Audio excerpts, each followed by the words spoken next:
ओम स्थापकाय च धर्मस्य सर्वधर्मस्वरूपिणे अवतारवरिष्ठाय रामकृष्णाय ते नमः। जननीं शारदां देवीं रामकृष्णं जगद्गुरुं पादपद्मे तयोः श्रित्वा प्रणमामि मुहुर्मुहुः। नमः श्री इतिराजाय विवेकानन्दसूरये सच्चित्सुखस्वरूपाय स्वामिने तापहारे। আমাদের মহাপুরুষের শিবানন্দ বাণীর আলোচনাটা আরও এগিয়ে নিয়ে যায়। আমাদের কাছে একজন সন্ন্যাসী জিজ্ঞাসা করছেন, মহারাজ, এই যে দক্ষিণেশ্বর মন্দির আদি সব রিসিভারের হাতে গেল, এ তো কি ভালো হবে? ওদের সম্বন্ধে এরকম কিছু বোধহয় হয়েছিল কি, ইরানি রাসমণির বংশধর কেউ ওকে ম্যানেজ করবে না করবে এসব কথায় ফাইনালি বোধহয় কোর্টের যে লড়াই টড়াই হয়ে রিসিভারের হাতে দিয়েছে আর কি। মহারাজ বলছেন, মনে হচ্ছে তো ভালোই হবে। দেন মায়ের সেবা পূজাদি বড়ই বিশৃঙ্খলা হচ্ছিল, তাই বোধহয় মায়ের ইচ্ছাতেই এই ব্যবস্থা হয়েছে। মহারাজ বলছে, দক্ষিণেশ্বর কি কম স্থান গা? স্বয়ং ভগবান জীব কল্যাণের জন্যে নরদেহ ধারণ করে ওই স্থানের কঠোর তপস্যা করে গেছেন। ঠাকুরের যে লীলা প্রসঙ্গে প্রথম 4 বছরের যে সাধনার বৃত্তান্ত আমরা যদি পড়লে বুঝতে পারি কি অমানুষ্য সাধন কিনা করেছেন। কাজে ওই জায়গায় অবভিয়াসলি ওটা কি সাধারণ জায়গা? বলছেন, আর এমন অভিনব সাধনা জগতের ইতিহাসে পূর্বে কখনো হয়নি, ভবিষ্যতেও বোধহয় হবে না। প্রথমবার ওইরকম একটা যে কোনো মতাবলম্বী, হিন্দু হোক অন্য মতেরই হোক, সব মতের অনুসার সাধনা। হিন্দু ধর্মেরই তো সব প্রকার করলেন, তারপরে খ্রিস্ট ধর্ম, ইসলাম ধর্ম, সব মত অনুযায়ী উনি সাধনা করলেন। কাজে এরকম অতীতে কখনো হয়নি। মহারাজ বলছেন ভবিষ্যতে বোধহয় হবে না। দক্ষিণেশ্বরে সকল তীর্থের সমাবেশ হয়েছে। ও স্থানের প্রতি ধূলিকণা পবিত্র। সর্বতীর্থের সমাবেশ, কেননা সব ধর্মের সমন্বয় যেখানে, সেটা সর্বতীর্থের সমাবেশ বলাই যেতে পারে। হিন্দু, মুসলমান, খ্রিস্টান, আবার শৈব, শাক্ত, বৈষ্ণব সব ধর্মের সকল মতের সাধকের কাছেই ওই স্থান মহাতীর্থ। কেননা আমরা একটা জায়গাকে তীর্থ বলে কখন মানি, সেখানে ওই রকম আমাদের মত অনুসার, আমাদের ধর্ম অনুসার যেখানে কারো বিশেষ উপলব্ধি হয়েছে, তাদের আধ্যাত্মিক অনুভূতি হয়েছে, ওই জায়গাকে আমরা একটা মহাতীর্থ মানি। ওইভাবে ঠাকুর তো খ্রিস্ট ধর্মের তার অনুভূতি হয়েছে, খ্রাইস্টের দর্শন হয়েছে, আল্লাহর দর্শন হয়েছে, হিন্দুর সব দেবদেবীর দর্শন হয়েছে, তন্ত্রমতের সব তন্ত্র প্রকার সব সাধনা উনি করেছেন, বৈষ্ণব ধর্মের সব শাখা প্রশাখা অনুসার যা যা সব কিছু করেছেন। কাজে সকলের কাছেই ওটা একটা মহাতীর্থ। না, আমরা একটা জায়গায় তীর্থ কেন বলি? সাধকরা ওখানে গেলে কোনো উদ্দীপনা পায় কি না, ওই জায়গায় গেলে আরও তীব্রভাবে সাধন করার মনের ইচ্ছা জাগে কিনা, কোনো জায়গায় কারো অনুভূতি হয়ে থাকলে ওই জায়গায় ওইরকম মানুষ অনুভব করা স্বাভাবিক। জগতে যেসব তীর্থস্থান আছে তাতে কোথাও হয়তো একজন সাধক কোনোভাবে সাধনা করে সিদ্ধ হয়ে গেছে, কোথাও বা কোনো সিদ্ধপুরুষ দেহত্যা করেনি এরকম। কিন্তু দক্ষিণেশ্বর স্বয়ং ভগবানের সাধন পীঠ।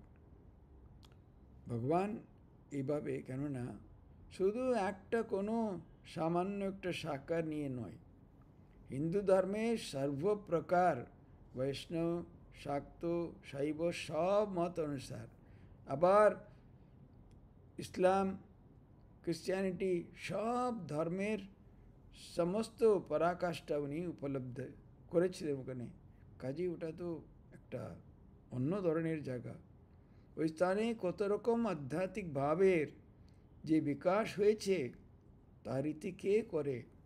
কালে ওই স্থানের মাহাত্ম্য লোকে বুঝবে, তখন ওখানকার ধূলিকণা নিয়ে কাড়াকাড়ি হবে। বুঝলি না? অ্যাকচুয়ালি এটা তো হবেই। ওই স্থানের ঘনীভূত আধ্যাত্মিক আভাব নষ্ট করার নয়, নষ্ট হবার নয়।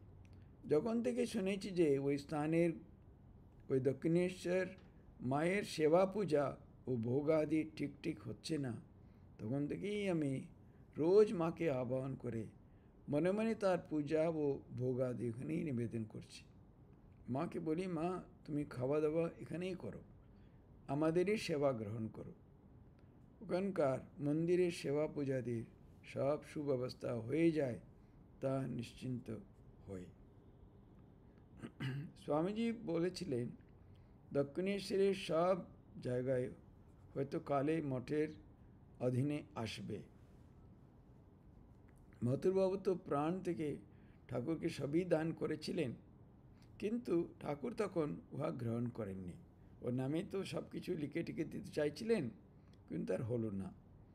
এখন তার কাজ কত দিকে কতভাবে হচ্ছে, বিশেষ করে ওই স্থানটি রক্ষা করার দরকার হয়ে পড়েছে। মায়ের ইচ্ছা হলে সবই হয়তো মঠের অধীনে আসবে। তখন সন্ন্যাসী বলছেন, কিন্তু মহারাজ, এসব টাকা পয়সা নিয়ে নাড়াচাড়া করা বড় মুশকিল ব্যাপার। তাছাড়া আবার জমিদারি আছে, ওই সবের রক্ষণাবেক্ষণ, বৈশ্বিক ব্যাপার এবং ঐশ্বর্যের সঙ্গে জড়িত হওয়ার দরুন ক্রমে আদর্শচ্যুত হয়ে বড় বড় ধর্ম সম্প্রদায়ের পতন হয়ে গেছে। ইতিহাস তার বহু দৃষ্টান্ত পাওয়া যায়। বলছেন মহারাজ, বলছেন কালে আসতে পারে। উনি বলছেন আসলে ওখানে তো কত এসব প্রচুর টাকা পয়সা আসে, লোকের একদম কাঁচা পয়সা দিয়ে যায়, সব পয়সা নাড়াচাড়া করা। আবার তাদের অনেক অনেক জায়গা জমি লিখে দিয়ে গেছিলেন, রানী রাসমণির সময় থেকে ব্যবস্থা। কাজে ওইগুলো দেখাশোনা করা, এসব করে ওর মধ্যে জড়িয়ে পড়ে অনেক সম্প্রদায়ের এরকম অধঃপতন হয়েছে, এটা তো ইতিহাসে দেখা যায়। বলছেন, তুমি যা বলছো তা একদিক থেকে ঠিকই, তবে আমার মনে হয় কি জানো, যেসব ধর্ম সংঘের পতন হয়েছে তার মূল কারণ ছিল সাধন ভজন ও ত্যাগ তপস্যাদির অভাব। সাধন ভজন ত্যাগ তপস্যা না থাকার ফলেই ওটা হয়েছে। এই জমি জমা ওরা নাড়াচাড়া করেছে বলে তার জন্যে নয়। যে ঠাকুরের এই সঙ্গেও যতদিন ত্যাগ বৈরাগ্য সমুজ্জ্বল থাকবে, সঙ্গের প্রত্যেক অঙ্গ যতদিন ভগবান লাভী জীবনের মুখ্য উদ্দেশ্য জেনে সাধন ভজন ও তপস্যাদিতে রত থাকবে, ততদিন কোনোই ভয় নেই, সব ঠিক চলবে। জেনে আমাদের সকলেরই মনে রাখতে হবে, এ সঙ্গের বড় বড় কোনো বক্তা টক্তা নয়। এখন ঠাকুরের এত 16 জনের মধ্যে স্বামীজি আলাদা ছিলেন। স্বামীজিকে স্বয়ং ঠাকুর জোর করে দায়িত্ব দিয়েছিলেন, স্বামীজি নিতেও চাননি। স্বামীজি কি বক্তব্য চাইছিলেন, তোমার হাড় শিক্ষা দেবে, এটা ঠাকুর তোমার হাড় দেবে, তুমি কি করবে না বলছে, তোমার দ্বারা কোনো মতে তুমি এড়াতে পারবে না, তোমাকে করতেই হবে। সেটা ঠাকুরের কথা, সেই আলাদা ব্যাপার। কিন্তু আমাদের যখন তার পরবর্তীকালেও এরকম বহু বছর ওইরকম নামি দামি কোনো বক্তা টক্তা ছিল না। পরে রঙ্গনাথনজি হয়েছিলেন, অনেক ঠাকুরের নাম প্রচার করেছেন। কিন্তু আমাদের সঙ্গের সবসময় বেলুড় মঠে এমন সাধুরা থাকতো, তারা তাদের তপস্যার জন্যে তারা প্রসিদ্ধ, তাদের সাধন ভজনের জন্য প্রসিদ্ধ। সেদিনই মহারাজ বলছেন, তপস্যাদি যদি আমাদের থাকে, ত্যাগ তপস্যাদি এবং জীবনের উদ্দেশ্য ভগবান লাভ থাকলে কোনো ভয় নেই। সাধুর ঠিক ঠিক দৃষ্টিভঙ্গি কেমন হওয়া উচিত তা সম্বন্ধে মহারাজ অতি সুন্দর একটি কথা বলতেন। তিনি বলতেন যে, উনি রাজা মহারাজের কথা বলছেন আর কি, সন্ন্যাসী যখন অট্টালিকায় বাস করবে তখনও ভাববে আমি গাছতলায় রয়েছি, আর যখন চর্বচস্য লেখ পেয়ে খাবে তখনও মনে মনে ভাববে আমি পবিত্র ভিক্ষান্ন খাচ্ছি। কাজে বাইরের দৃষ্টি তুমি যা করো না কেন, বড় তুমি একটা ঘরে থাকতে পারো, অট্টালিকায় থাকতে পারো, কিন্তু তোমার তার সাথে হ্যাঁ এটা বিশাল একটা রাজপ্রাসাদ, আমার এই ঘর রয়েছে, ওই ঘর রয়েছে, ওই ঘর রয়েছে, তার তো কোনো মানে হয় না। থাকতে পারে, কিন্তু আমার ওটার সঙ্গে কোনো ব্যাপার নেই। এটা ছোট্ট উদাহরণ বলছি, একেবারে সঠিকের সঙ্গে হয়তো তুলনা হবে না, তবু তখন প্রেসিডেন্ট আব্দুল কালাম উনি প্রেসিডেন্টশিপ ওনার হয়ে গেল, উনি চলে যাবেন, একটু শুধু কাটছি ওনার সঙ্গে দেখা করতে গিয়েছিলাম। বিশাল বড় ঘর, কিন্তু উনি ওই ঘরের একটা কোণে একটা ছোট্ট টেবিল, তার সামনে একটা ছোট্ট চেয়ার, ওখানে বসে যারা আছে ওখানে দেখা করতে। উনি একটা বিশাল একটা মাঝখানে বেশ বড় সোফায় বসে আছেন, চারদিকে সোফা সাজানো। উনি একটা ছোট্ট কোণে এক ঘরের, বিশাল বড় ঘর, ধরুন 100 বাই 200 বাই 100 এরকম বিশাল বড় ঘর হবে, সেখানে উনি কোণে একটা ছোট্ট টেবিল চেয়ার, ওই চেয়ারে বসে আছেন, সামনে একটা দুটো ছোটো চেয়ার রাখা আছে, সেখানে যারা আসবে ওখানে বসে দেখা করে চলে যাচ্ছে।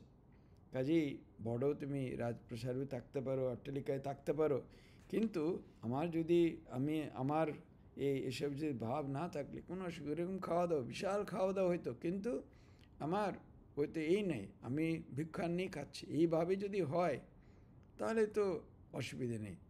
তার মানে এই যে সাধু সর্বাবস্থায় নির্লিপ্ত থেকে অন্তরে তপস্যার ভাব জাগিয়ে রাখবে। ভাব শুদ্ধ থাকলে আর কোনো ভয় নেই, ভাব নিশ্চিতই সব। কাজেই আমরা যেটা ভাবি আমাদের জীবন তার উপরে নির্ভর। ওইরকম যদি পবিত্র ভাব নিয়ে চললে যেখানেই তাকে কোনো অসুবিধা নেই।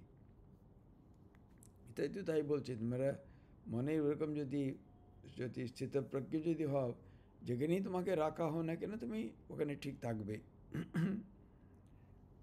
তাছাড়া তোমরা যে সব কাজকর্ম করছো সে সবই তো শ্রী ভগবানের কাজ, তোমাদের নিজের জন্য তো আর কেউ কিছু করছো না। এটা তো স্বামীজির যে কর্মযোগে, স্বামীজি বললেন তোমরা সেবা করবে, স্কুল, হাসপাতাল ইত্যাদি প্রতিষ্ঠান সব কিছু, এগুলো কিন্তু আমি করছি আমার জন্যে, আমার নাম যশের জন্যে, আমি এটা করে দেখালাম, আমি এটা করে দিলাম, তা নয়। যদি ভগবানের যদি কাজ হয়, এটা উঠোন ঝাড় দেওয়ারও সেটাও ভগবানের কাজ, ফুল তোলাও, চন্দন ঘষা সেও ভগবানের কাজ, পুজোর আসনে বসে পুজো করা সেও ভগবানের, কিচেনে ওইরকম কিছু ওখানে রান্না টান্না করা সেটাও ভগবানের, ওরকম অফিসে বসা, ব্যাংকে যাওয়া, চেক সই করা, পয়সা দেওয়া, করা সবই ভগবানের কাজ। কাজেই ওইরকম ভাবনা যদি ঠিক থাকে তাহলে অসুবিধে নেই। তোমাদের নিজের জন্য তো আর কেউ কিছু করছো না, কাজ তো তোমাদের সাধনের অঙ্গ, তারই সেবা জ্ঞানে তার কাজ করলে তাতে চিত্তের মলিন্য সব কেটে যাবে নিশ্চয়। কেননা যখনই করছে সবসময় মনে মনে এটা ভগবানের কাজ, ভগবানের কাজ এভাবে যদি করে তার কোনো কিছু অসুবিধা হওয়ার কথা নয়, সেটা তার সেবারই অঙ্গ হবে। অবশ্য সঙ্গে সঙ্গে ভজন সাধন জোর চালাতে হবে। হ্যাঁ, আমি এরকম কাজের সময় একটু ভালো, তাই না, অন্য সময় বসে মাও বলছেন জপ করার সময় একেবারে সরাসরি জপ আরম্ভ করবে না, আগের দিন আমার মনের অবস্থা কী ছিল, এখন কি হয়েছে সেটা নিয়ে ভাববে উনি বলছেন। ওইভাবে না করলে তো হবে না। সেরকম কাজকর্ম করলেও সাথে সাথে জপ ধ্যানাদি সেটাও জোর চালাতে হবে। সাধন ভজনে মন্দা পড়ে গেলে সবই গোলমাল। অনাসক্ত হয়ে তার কাজ করতে হবে। এটি সর্বদা মনে রেখো যে কেউ যদি আন্তরিক ঠাকুরের কাজ করছে বুদ্ধিতে তার কাজ করে যায়, তার কখনো কোনো অকল্যাণ হবে না, তিনি তাকে সতত রক্ষা করবেন। এটা ভগবানের কাজ ভেবে করতে হবে, কিন্তু সাথে সাথে সাধন ভজনের কোনো কম্প্রোমাইজ, কোনো কম করা যাবে না, সেটা করতেই হবে।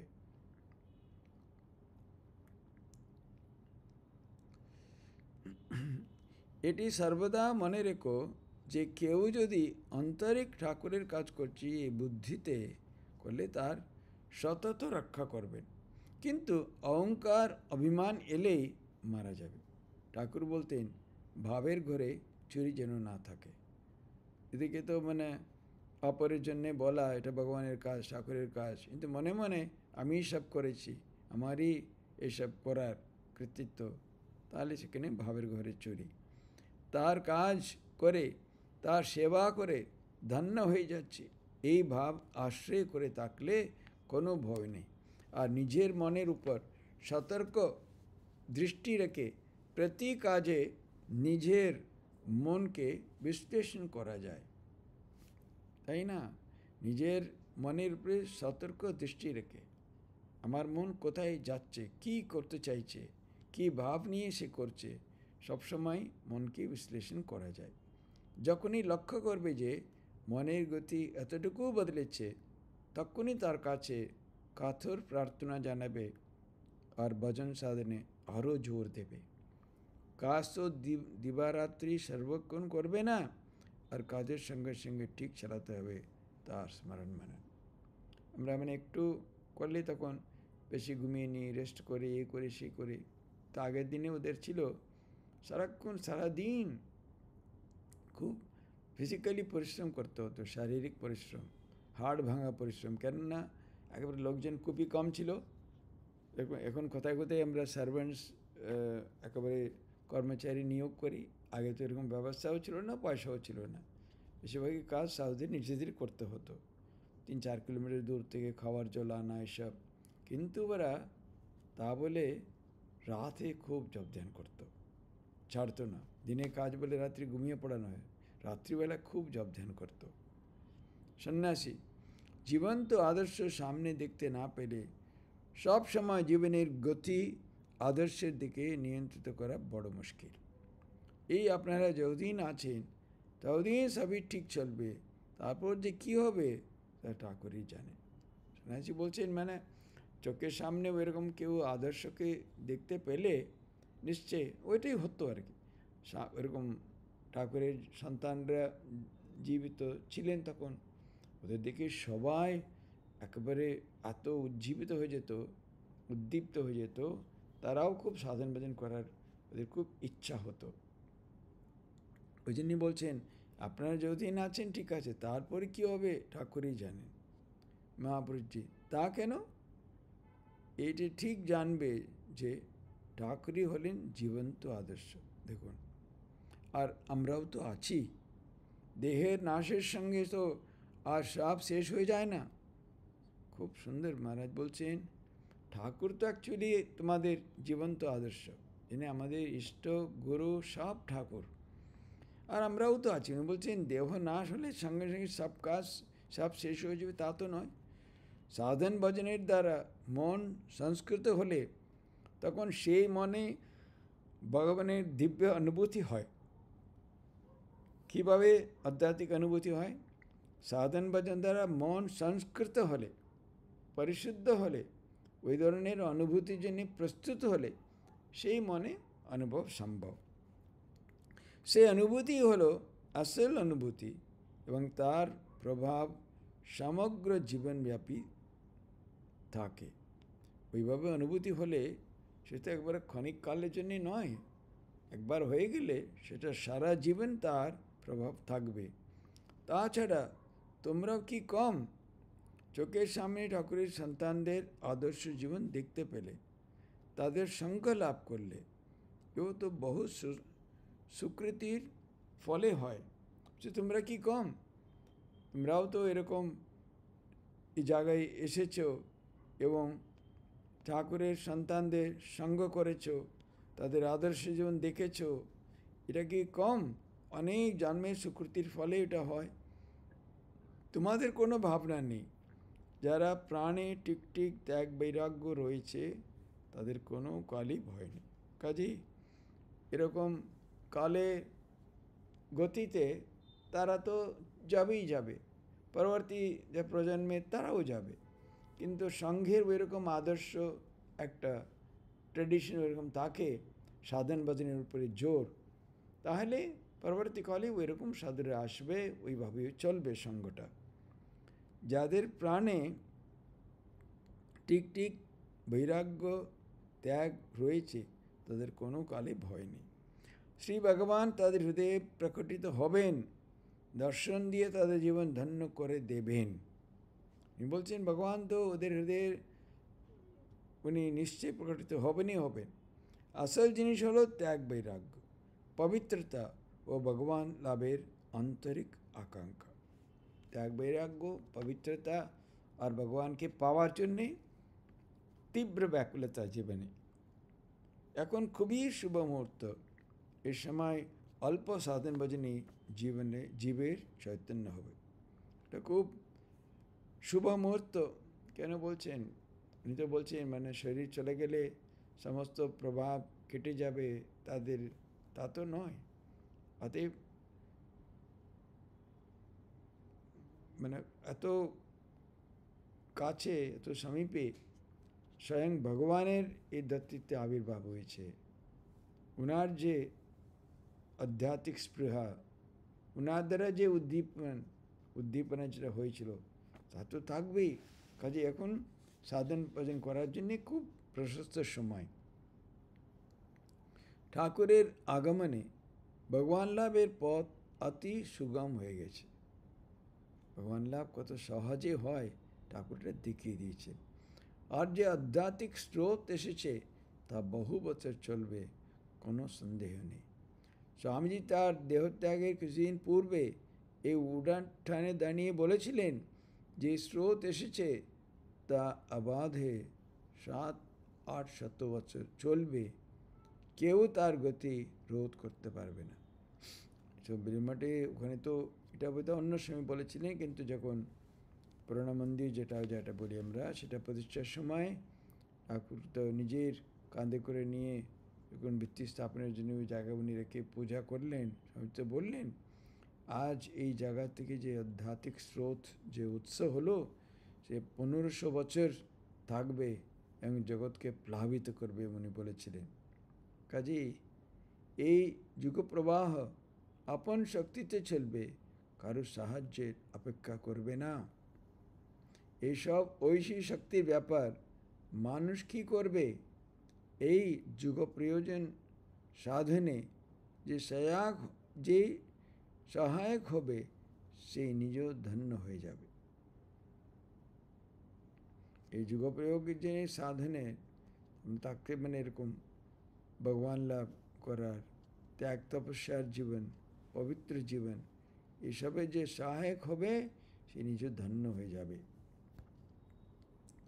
ঠাকুর যে আধ্যাত্মিক শক্তি নিয়ে জগতে এসেছিলেন এবং যে শক্তিকে তিনি উদ্বুদ্ধ করে গেলেন, এই ঐশী শক্তিকে অব্যাহত রাখার জন্য তো ঠাকুরের ইঙ্গিতে স্বামীজি এ ধর্মসংঘের গঠন করে গেলেন এবং এই মঠকে প্রধান কেন্দ্র করে ওই কাজের সূচনা করেছে। বললেন ঠাকুর তো এত বিশাল একটা মহান শক্তিকে নিয়ে জগতে এসেছিলেন এবং মহাপুরুষ একটা জায়গায় বলছেন ব্রহ্মকুণ্ডলিনীকে জাগ্রত করতে। সারা জগতের সকলেরই মধ্যে যে রয়েছে কুণ্ডলিনী, সে সামগ্রিকভাবে তাকে জাগ্রত করার জন্য ঠাকুর এসেছিলেন। ব্যক্তিগত কুণ্ডলিনী তো আমরা শুনেছি, সারা জগতের সব সাধকের ওইভাবে সামগ্রিক রূপে একটি কুণ্ডলিনী কল্পনা করা যায়, ব্রহ্মকুণ্ডলিনী, সেটা জাগ্রত করে এসেছিলেন। এবং তার নির্দেশ অনুযায়ী স্বামীজি ওই শক্তিকে ওইভাবে ধরে রাখার জন্যে সংঘের গঠন করলেন এবং মঠকে, বেলুড় মঠকে প্রধান কেন্দ্র করে কাজের সূচনা করেছেন। এই মঠই হলো আধ্যাত্মিক শক্তির পাওয়ার হাউস, উৎপত্তি কেন্দ্র। এখান থেকে আধ্যাত্মিক শক্তির স্রোত বয়ে গিয়ে সমগ্র জগৎকে প্লাবিত করবে। ওখান থেকে যেটা উৎপন্ন হবে সেটা সারা জগৎকে প্লাবিত করবে। তাই তো তিনি নিজে মাথায় করে ঠাকুরকে এখানে বসিয়েছিলেন। ঠাকুর স্বামীজিকে বলেছিলেন তুই মাথায় করে নিয়ে আমায় যেখানে রাখবি, বসাবি, আমি সেখানেই থাকবো। হয়তো মহারাজ বলছেন তো ঠিক বোধহয় ঠাকুর বলতে, তুমি কাঁধে করে আমাকে যেখানে নিয়ে যাবে, রাখবে, আমি থাকবো। তাই ঠাকুর স্বামীজি ওই দিন করেছিলেন, নিজেই আত্মারামের যে বড় যে কলসিকে নিয়ে গেলেন, নিয়ে গিয়ে বসিয়ে পুজো টুজো সব কিছু উনি করলেন। যেই দিন এই মঠ প্রতিষ্ঠা হলো সেদিন স্বামীজি আত্মারামকে নিজে মাথায় করে নিয়ে এলেন এবং এই মঠে স্থাপনা করলেন। পূজা, হোম, ভোগ রাগ খুব হয়েছিল। আমি ঠাকুরের ভোগের পায়েস রান্না করেছিলাম। ঠাকুরকে এই মঠে বসিয়ে স্বামীজি বললেন, আজ আমার মাথা থেকে জীবনের সবচাইতে বড় দায়িত্ব নেমে গেল। এখন আমার শরীর গেলেও কোনো ক্ষতি নেই। কেননা স্বামীজি চাইছেন এটা কোনো জায়গায় প্রতিষ্ঠা করে তাকে মানে যুগ যুগ ধরে ঠাকুরের যে বাণী তার নির্দেশ অনুযায়ী মানুষ সাধন করে জীবনের চরম উপলব্ধি প্রাপ্ত করবে, সেজন্য উনি খুবই ভেবেছেন কী করে তাকে কোথায় বসাবো, কীভাবে করবো। ওই সময় তো কিছু টাকা পয়সা কিছু ছিল না এরকম, কিন্তু ধীরে ধীরে ধীরে স্বামীজির ইচ্ছায় আরম্ভ হলো। তারপর থেকে এখানে সব ভজন সাধন আত্মারামকে কেন্দ্র করে, মানে সব কিছু মঠকে কেন্দ্র করে, ঠাকুরকে কেন্দ্র করে। আমি শুনেছি কিছু হলে অন্তত মহাপুরুষ মহারাজ যতদিন প্রেসিডেন্ট ছিলেন উনি একদম সঙ্গে সঙ্গে ঠাকুরে চলে যেতেন। ঠাকুর সেবায় কী ত্রুটি হয়েছে, একদিন ইয়ে দেখলেন পানের বেশি চুন, আচ্ছা বার করো, আমি সাজাবো পান ঠাকুরের জন্য। সব পায়ে পড়ে মহারাজ অন্যায় হয়েছে বললো। তবে পরের দিন থেকে ঠিক সাজাতে আরম্ভ করলো। কিছু মানে কোনো দুর্ঘটনা, কোনো অসুবিধা, কোনো কিছু হলেই উনি সঙ্গে সঙ্গে বলতেন সেবার ত্রুটি, ঠাকুরের সেবার ত্রুটি হয়েছে, সেই জন্য এটা হয়েছে, এবং সঙ্গে সঙ্গে চলে যেতেন খোঁজ করতে। এ বলছে সব সাধন ভজন ওনার আত্মারামকে কেন্দ্র করে। স্বামীজি মহারাজ, বাবুরাম মহারাজ এরা সকলে এখানে কত ভজন সাধন করেছিলেন। তারা সকলেই অবতার কল্প মহাপুরুষ ভগবানের পার্ষদ। অবতারের সঙ্গে ছাড়া তারা বড় একটা আসেন না। এরা সব এই ধরনের মানুষ, অবতার এলে তার সাঙ্গপঙ্গ রূপে আসে সঙ্গে করে। এত সব মহাপুরুষ এই মঠে কত ভজন সাধন করলেন। ভেবে দেখি এই মঠ কী স্থান। দেখুন বেলুড় মঠে এরকম সবাই, ঠাকুর, মা, স্বামীজি, ডাইরেক্ট ডিসাইপলস, রাজা মহারাজ, মহাপুরুষ মহারাজ, বাবুরাম মহারাজ, সবাই এত সাধন করেছেন। এটা কি সাধারণ জায়গা? ভেবে দেখি এই মঠ কী স্থান। স্বয়ং মা জগজ্জননী কিনে এসেছিলেন। শুনেছিলাম যে এই মঠ স্থাপনের পূর্বেই মা গঙ্গায় নৌকো করে যাওয়ার সময় ঠাকুরকে এই স্থানে দর্শন করেছিলেন। এটা তো এমনি নয়, এটা তো মঠ স্থাপনা করার সময় তারপরে তো উনি এলেনই, তার আগে উনি ওই সাইডে গঙ্গায় নৌকো করে যাওয়ার সময় ঠিক এই জায়গায় তার ঠাকুরের দর্শন হয়েছিল। এই মঠ হবার পরও অবশ্যই আমরা পাহাড়ে জঙ্গলে তপস্যা করতে গিয়েছি, কিন্তু আমাদের প্রাণ পড়ে থাকতো মঠে আত্মারামের কাছে। এরা তো সব বিভিন্ন জায়গায় দীর্ঘকাল তপস্যা করে এলেন, কিন্তু বলছেন আমাদের মন পড়ে থাকতো মঠের প্রাণারামের উপর। সেখানে ঠাকুরের অস্থি রিলিক্স থাকতো। এখন তো একে একে ঠাকুরের পার্ষদরা সকলেই ঠাকুরের সঙ্গে মিলিত হচ্ছেন। এবার তোমাদের পালা। এখন তো আর ঠাকুরের সন্তানরাও নেই, ধীরে ধীরে একে একে চলে গেছেন, দু একজনই বাকি ছিলেন।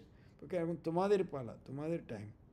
ত্যাগ, তপস্যা ও ভজন সাধন দ্বারা এ মঠের আধ্যাত্মিক প্রভাব অক্ষুণ্ণ রাখতে হবে। প্রত্যেক মঠের যে সন্ন্যাসী বা এর সঙ্গে যারাই যোগদান করেছে প্রত্যেকেরই দায়িত্ব ওটা, ভক্তদের এটাই দায়িত্ব। আপনারা যেখানেই থাকবেন, যেই জায়গায় একসাথে বসবেন, আলাপ করবেন, সব কিছু করবেন, প্রত্যেক জায়গায় যেন সাধন কেন্দ্র হয়ে ওঠে। নিজের জীবনে সাধন ভজনের উপরে জোর না দিলে কিচ্ছু হবে না। তাহলে এই সঙ্ঘের শক্তি তো সকলকে নিয়ে, গুটি কয়েক শুধু সন্ন্যাসী নয়, আমার সঙ্গের সঙ্গে এখন সাথে তো কোটি কোটি মানুষ যুক্ত। সকলেই যদি সাধনশীল হয় তাহলে দেখবেন আমাদের শাখা কেন্দ্রগুলো কীভাবে একদম দারুণভাবে হয়ে উঠবে, জেগে উঠবে। এখন তো একই তোমাদের পালা। এখন আদর্শ জীবন তৈরি করতে হবে, যাতে লোকে তোমাদের সঙ্গ করে মনে করবে যে সাক্ষাৎ ঠাকুরের ও তার পার্শ্বদের সঙ্গ করছে। এখন তো শরীরে ঠাকুরের নয়, পার্শ্বদেরও প্রায় নেই। কিন্তু তোমাদের জীবন এমন সাধনশীল জীবন হবে, সেটা দেখে যারা আসবে সবাই ভাববে আমরা ঠাকুরের বা পার্শ্বদের সঙ্গ করছি। সত্যি তো ওইরকম যদি তপস্যার জীবন হলে তবে তাদের মানে একটা শ্রদ্ধা জাগবে, এরকম করতে চাইবে। ঠাকুরের ভাব বলতে এক কথায় বোঝায় ভগবান লাভই জীবনের উদ্দেশ্য। ঠাকুরের ভাবটা কি, সবসময় আপনি কথামৃতের পাতার পর পাতা দেখবেন জীবনের উদ্দেশ্য ভগবান লাভ, জীবনের উদ্দেশ্য ভগবান লাভ। তার ত্যাগ, তপস্যা ও সর্বধর্ম সমন্বয় প্রকৃত জীবন। জনৈক সন্ন্যাসী দক্ষিণ ভারতে এক শাখা কেন্দ্রে ঠাকুরের ভাব প্রচারের জন্য যাইতেছেন। তিনি প্রণাম করিয়া মহাপুরুষের আশীর্বাদ ভিক্ষা করিতেছেন। মহারাজ, আশীর্বাদ করুন যাতে জীবনে ভগবান লাভ হয়। এতদিন আপনার কাছে ছিলাম, এখন আপনাদের ছেড়ে যেতে হচ্ছে সুদূর মাদ্রাজে, সেই জন্যে মনে খুবই কষ্ট হয়। এখন তো আর ইচ্ছা করলে আপনাদের দর্শন পাবো না। এখন আপনারা ধ্যানের বস্তু, ওদেশে গিয়ে কীভাবে থাকতে হবে তা একটু বলে দিন। আমাদের বিভিন্ন জায়গায় যেরকম বললেই চলে যেতে হবে। একজনকে এরকম দক্ষিণ ভারত যেতে বলেছে, উনি বলছেন এখন তো আর যখন তখন ইচ্ছা করলে আপনাদের সঙ্গ করতে পারবো না, আপনারা এখন ধ্যানের বস্তু হয়ে গেলেন, এত আমাকে আপনাদের ছেড়ে এত অনেক দূর যেতে হচ্ছে, কীভাবে থাকতে হবে একটুখানি বলে দিন। মহাপুরুষ সন্ন্যাসীকে খুবই আশীর্বাদ করিয়া স্নেহ ভরে বলিলেন, বাবা, তোমরা ঠাকুরের শ্রী পাদপদ্মে আশ্রয় নিয়েছ, তিনি সর্বদা তোমাদের রক্ষা করবেন। দেখুন, এসব কথা মহারাজ বলছেন, এটা শুধু সন্ন্যাসী কয়েকজনের নয়, যারাই ঠাকুরের পদতলে আশ্রয় নিয়েছে, শরণাগত হয়েছে, প্রতিটি ভক্ত সত্যিকারে যে মনে করে আমি ঠাকুরের কাছে, ঠাকুরের চরণে আশ্রয় নিয়েছি, সদা সর্বদা ঠাকুর রক্ষা করবেন। যেই আশ্রয় নিয়েছে, সন্ন্যাসী হোক, ব্রহ্মচারী হোক, গৃহস্থ হোক, কোনো তফাৎ নেই, যেখানেই থাক, এটি ঠিক মনে রেখো যে ঠাকুর তোমার সঙ্গে সঙ্গে রয়েছে। তুমি যেই বিভিন্ন জায়গায় তুমি গিয়ে থাকতে পারো, সবসময় মনে রাখবে ঠাকুর যেন তোমার সাথে রয়েছে। তোমরা তার পরম প্রিয়, তোমরা লেখাপড়া শিখছ এবং পবিত্র। উনি বলছেন তোমরা তো তার খুব প্রিয়, লেখাপড়া জানো, আবার পবিত্র, আর কি, তাকে লাভ করবে বলে সর্বস্ব ত্যাগ করে এসেছো। তুমি কি তা জানেন না? সত্যি ঠাকুর কি জানেন না তোমরা সব ছেড়ে এসেছো? আমরা ঠাকুরকে এরকম অন্তরে আমি যদি মনে করি, উনি সব জানেন, আমাদের সব কিছু উনি জানেন, কি না উনি না জানেন? কাজেই তোমরা এটা ভুলে যাচ্ছ কেন? তাকে লাভ করবে বলে সর্বত্যাগ করে এসেছো, এটা কি উনি জানেন না? আমি এক এক সময় ভাবি, স্বামীজি যদি স্থূল শরীরে এখন থাকতেন, তাহলে এই সব ছেলেদের দেখে কত না আনন্দ করতেন। ওই সময় তো অত লোকজন ছিল না, খুব কম ছিল সংখ্যায়। বলছেন স্বামীজি আজ যদি থাকতেন, এখন তো আর ধীরে ধীরে তখন আসতো আর কি, এই ছেলেগুলো দেখে কত আনন্দ করে। এটা শুধু মানে সাধুদের নয়, ভক্তদের ব্যাপারেও, যারাই তার কাছে আশ্রয় নিয়েছে, সত্যি ওইভাবে সাধন ভজন করে, প্রত্যেকেই উনি ওইরকম কৃপা করবেন। তুমি যেখানে যাচ্ছ সেখানেও ঠাকুরের বহু ভক্ত আছে। যা দেখছো, যা আমাদের কাছে শিখছো, তাই তাদের বলবে তোমার কি আছে, আমাদের কাছে যা শিখেছো তাই বলবে। ওখানেও অনেক ভক্ত আছে, তুমি এতদিন এত বড় বড় মহাপুরুষের সঙ্গ করেছো, দেখেছো, শিখেছো, তাই তাদের বলবে, আর নতুন বলার কি আছে?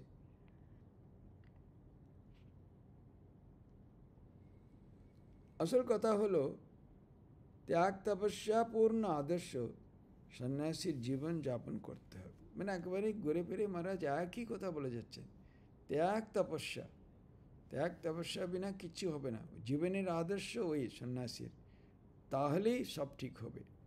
ঠাকুরের জীবন ত্যাগের জ্বলন্ত মূর্তি। মানে মার কাছে করেছে কেউ, মা উনি তো ধর্ম সমন্বয় করেছিলেন, উনি বললেন বাবা ওইসব তো উনি মতলব করে করেননি, সত্যের সন্ধানে ওনার সব কিছু করা হয়ে গেল, কিন্তু তার আসল ভূষণ হলো ত্যাগ।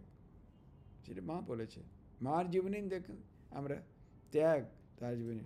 আর তো প্রথমে তো কিছু ছিল না, ঠিক আছে, যখন কমারপুকুরে কয়েক মাস ছিলেন, তারপরে যখন ধীরে ধীরে কলকাতায় চলে এলেন, দীক্ষা দিয়ে আরম্ভ করলেন, কত লোক কতকে নিয়ে আসতো, তো মা কোনো স্পর্শও করতেন না, দেখতেন না ওদিকে। খুবই সাধারণ, অতি সাধারণ একটা ওইরকম সুতি যে কাপড়, একটাই কাপড়, জুতোও নেই, কিছু নেই, সকলেই বাড়িতে সবাই খেয়েছে, তারপরে শেষে সামান্য গ্রহণ করতেন। এভাবে তো না তার জীবন গেল। কাজেই ঠাকুর যত না তপস্যা করছেন, মার জীবন আরও তপস্যাপূর্ণ জীবন বলা যেতে পারে।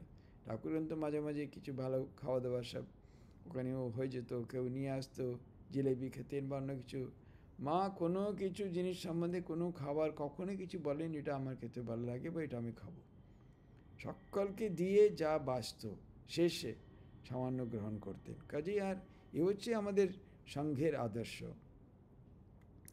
তোমরা তারই পবিত্র সঙ্গের সন্ন্যাসী, তারই ভাব প্রচার করতে চাচ্ছ। সত্যি এগুলো ভাবলে কত সুন্দর। আমি সংঘের সঙ্গে জড়িত, যে সঙ্গ ঠাকুরের আদেশে স্বামীজি স্বয়ং স্থাপনা করেছেন, বহুজন হিতায় বহুজন সুখায় বলেছেন। এখান থেকে যে আধ্যাত্মিক যে উৎস হলো এখানকার যা স্রোত 1500 বছর জগৎকে প্লাবিত করবে, স্বামীজি নিজেই বলেছেন। আমি এই সঙ্গের সঙ্গে যুক্ত, এই সঙ্গের আমি দীক্ষিত, এই সঙ্গের ভক্ত, আমি ঠাকুরের আদর্শে আমার জীবনটা ওইভাবে গঠন করার চেষ্টা করছি। এই ভাবলে তো কি অদ্ভুত ভাব, জীবনে কত শক্তি, আনন্দ আর সাহস আসবে চিন্তা করুন। সব চাইতে বড় প্রচার হলো আদর্শ জীবন দেখানো। সেজন্য বলছে আমাদের বক্তৃতা কিছুই নয়, আসলে হচ্ছে আদর্শ জীবন। Life alone can change another life. একটা জীবনে আর একটা জীবনে পরিবর্তন আনতে পারে। আমি হাজার জিনিস বললাম, আমার জীবনে ওগুলোর সঙ্গে কোনো সম্পর্ক নেই, কে শুনবে, শুনে উঠে চলে যাবে, কিছুই হবে না।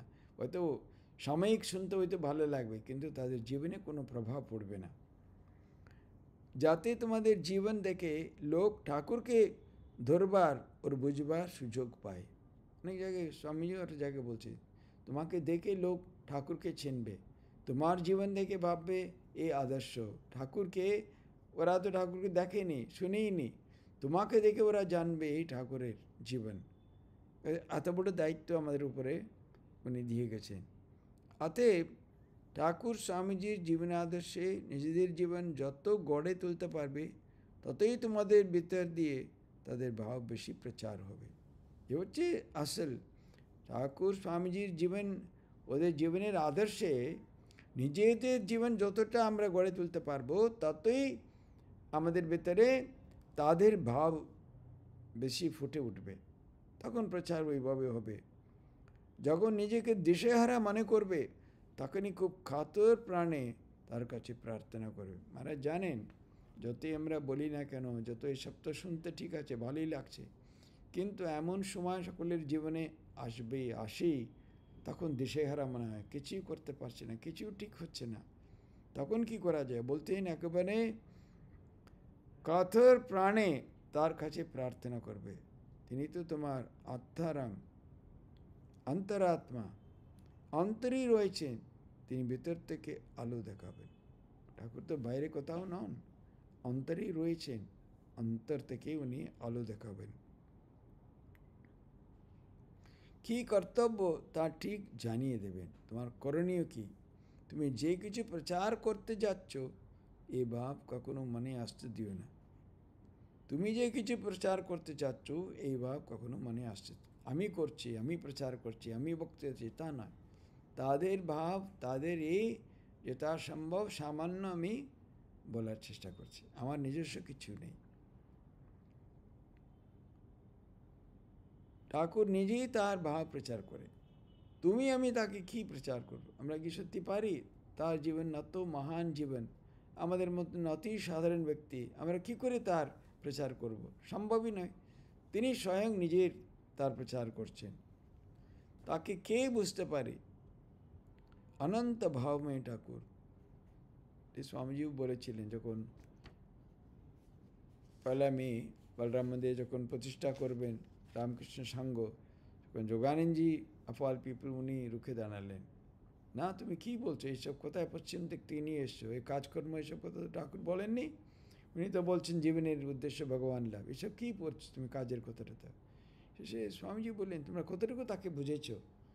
অনন্ত ভাবময় ঠাকুর, আমি কোনোটাই বিন্দুমাত্র তার আদেশ নির্দেশ বাইরে কোনো কিচ্ছু করছি না, জানবে।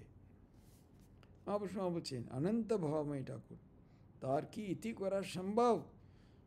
এমন যে স্বামীজি তিনিই বলেছেন, ঠাকুর যে কী ছিলেন তা কিছুই বুঝতে পারলাম না। স্বামীজি নাকি নিজেই বলেছেন ঠাকুর কী ছিল আমি বুঝতে পারলাম, তাহলে সাধারণ আমরা দুধ চাই কী বুঝবো? অন্য অন্য পরে অন্যে পরে কা কথা, তার শ্রী পাদপদ্মে ভক্তি বিশ্বাস লাভ করায় জীবনের উদ্দেশ্য। অন্যে পরে কা কথা, মানে স্বামীজি যদি এরম হলে বাকিদের কি কথা বলারই নয়। তার শ্রী পাদপদ্মে ভক্তি বিশ্বাস লাভ করায় জীবনের উদ্দেশ্য। ঠাকুরের পাদপদ্মে ভক্তি বিশ্বাস হলে সেটাকে ধরে ধরে আমাদের জীবনের উদ্দেশ্য ভগবান লাভ, তার মানে তাকেই লাভ করা, ঠাকুরকে করে যাব। তুমি এখানে যেমন ভজন সাধনা পড়াশোনা সৎচর্চা এসব করেছিলে, উনি তাই করবে, বরং আরও বেশি করে করবে। এখানে বসে তুমি কী করতে? সাধন ভোজন এরকম শাস্ত্রচর্চা ইত্যাদি, ওখানে কি ওটাই করবে? আর কি কী করবে? ওখানে অন্য কিছু করবে, কিন্তু আরও বেশি করে করবে, তাতে তোমার নিজেরই কল্যাণ হবে। সদা সর্বদা কেউ এরকম সাধন ভোজন এরকম ভক্তি গ্রন্থ পড়াশোনা এরকম তার গুণ কীর্তন গান এরকম যদি থাকে, নিজের জীবনটাই তো কল্যাণ হবে। এখন তোমাদের সাধন ভজন করার সময় সেদিকেই জোর দেবে বেশি। ওদের নিশ্চয়ই এত বেশি বয়স ছিল না, এনে বলছেন এখন এটা তোমাদের সাধন ভজন করার সময় সেদিকেই জোর দেবে বেশি। আমি খুব প্রার্থনা করছি ভক্তি বিশ্বাস প্রেম পবিত্রতায় তোমার হৃদয় ভরে যাক। শেষে উনি ও যেটা চাইছিল খুব মানে প্রাণ ভরে তাকে আশীর্বাদ করলেন, দেখো মানে তোমাকে আমি খুব প্রার্থনা করছি ভক্তি বিশ্বাস প্রেম পবিত্রতায় তোমার হৃদয় ভরে যাক, মানব জীবন ধন্য হোক। তুমি মনুষ্য জীবন নিয়ে এসছো, শঙ্করাচার্য বলছেন না, দুর্লভম ত্রয়মে বৈতদেবানুগ্রহেতুকম মনুষ্যত্বম মুমুক্ষুত্বম মহাপুরুষ সংশ্রয়। তিনটি জিনিস দুর্লভ, মনুষ্য জন্ম, তার মহাপুরুষের সঙ্গ আর মুক্তির ইচ্ছা মুমুক্ষুত্ব। কাজেই তোমার জীবন ধন্য হোক মানে তুমি ভক্তি বিশ্বাস হিসেবে যদি ভরে যায়, তোমার জীবনে সাধন ভজন করার ভগবান লাভ করার ইচ্ছা খুব জেগে ওঠে, তাহলে তোমার জীবন ধন্য হয়ে যাবে। এই আমি তোমাকে আশীর্বাদ করছি, কথা মা বললেন। হাতে মানে এটাতে সারাক্ষণ উনি ওই ত্যাগ তপস্যায় বলে গেলেন। আমাদের ওই দিনে মঠ মিশনের আদর্শ রাজা মহারাজ কোথায় বক্তৃতা দিলেন, মহাপুরুষ মহারাজ, কোনো মানে ওটা কোনো দিন নয়, কিন্তু এত সহজ সরল সাধনশীল জীবন সবসময়। ওই বয়সেও কতক্ষণ সকালবেলা জপ ধ্যান করে তারপরে আসতেন, মানে বয়স হয়ে গেছে, অসুস্থ, প্রেসিডেন্ট, সংঘাধ্যক্ষ, তবু কিন্তু উনি সাধন ভজনের কোনো করতেন না, কম্প্রোমাইজ করতেন না, করে আসতেন। তারা সময় এরকম ছিল। লাটু মহারাজ এত কোথায় পড়ে থাকতেন, কোনো দিনে কোথাও একটু চোলাটা একটু জলে ভিজিয়ে গঙ্গার জলে ওখানে বেঁধে রাখতেন, পরে এরম ঘন্টার পর ঘন্টা জপ ধ্যান করে তারপরে সে কিছু ওটা একটু খেয়ে নিলেন, বাস, আর কিছু নেই। আর তো মঠ মিশন হয়ে গেছিল, উনি থাকতে পারতেন, একটা ঘর দিত, সেবা হতো, সব কিছু হতো না। কেন ওরা সব এই জন্য মঠ মিশনেরই এটা বারবার আমাদের মনে রাখতে হবে। এই মঠ মিশনের বিশেষতা হলো আমাদের সাধু সন্ন্যাসী বা ভক্তদের সাধন ভজন হচ্ছে আমাদের জীবনের মূল স্তম্ভ, সে আমাদের ফাউন্ডেশন অস্তিবার, তার উপরেই সব কিছু। বক্তৃতা দেওয়া, এ করা, গান করা, এগুলো ঠিক আছে, একটু হতেই পারে, কিন্তু মূল উদ্দেশ্য হচ্ছে ওই জন্যে আমাদের দেখুন, যেহেতু সাধন ভজনের উপরে নির্ভর, বড় সংখ্যায় আমরা এরকম পাবো না, এরকম লোক এখানে দরকারও নেই। এখানে হাজার হাজার লোক আসে, সকলকেও এরকম কথা বলা যায়, ওরা কি বুঝবে না। সংখ্যায় কম হতে পারে, কিন্তু আমাদের গভীরতায় অন্যরকম। কেন সব এখানে যারাই সত্যিকারই এই মঠমের সঙ্গে যুক্ত থাকবে, তাদের সকলেরই জীবনের মেইন এই উদ্দেশ্য হওয়া উচিত, জীবনের উদ্দেশ্য ভগবান লাভ করা। জীবন সাধন ভজনময় হোক, সাধন ভজন হচ্ছে আমার জীবনের স্তম্ভ, সেই অনুসারে আমি জীবন যাপন করব। তাহলে উনি বলছেন সেরকম করলে দেখবে মানব জীবন ধন্য হোক। খুব সুন্দর। আবার পরবর্তী মাসে আবার আরেকটা চ্যাপ্টার নেব। ওম শান্তি শান্তি শান্তি। হরি ওম তৎসৎ। শ্রীরামকৃষ্ণার্পণমস্তু।